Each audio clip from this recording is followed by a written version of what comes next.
उत्तर प्रदेश विधानसभा का मानसून सत्र जारी है।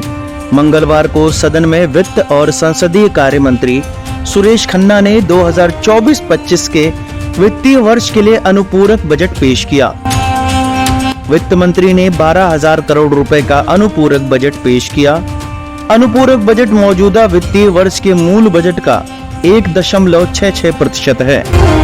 विधानसभा में मंगलवार को वित्त मंत्री सुरेश खन्ना ने 12,209 करोड़ 93 लाख रुपए का अनुपूरक बजट पेश किया। इसमें मुख्य रूप से औद्योगिक विकास, परिवहन, ऊर्जा और गंगा एक्सप्रेसवे के लिए धनराशि का इंतजाम किया गया है।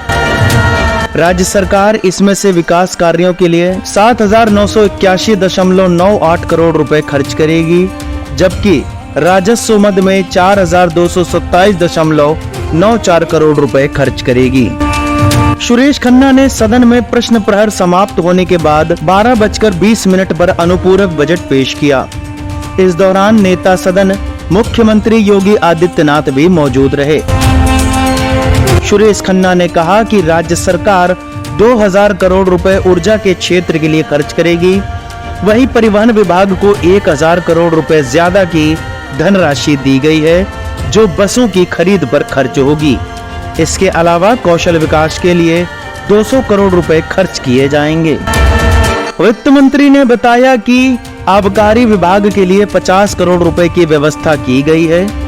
उन्होंने कहा कि कृषि विभाग के लिए 100 करोड़ रुपए, गृह विभाग के लिए 20 करोड़ रुपए, नगर विकास विभाग के लिए 650 करोड़ रुपए, न्याय विभाग के लिए 49.50 करोड़ रुपए, पर्यटन विभाग के लिए 60 करोड़ रुपए की व्यवस्था की गई है।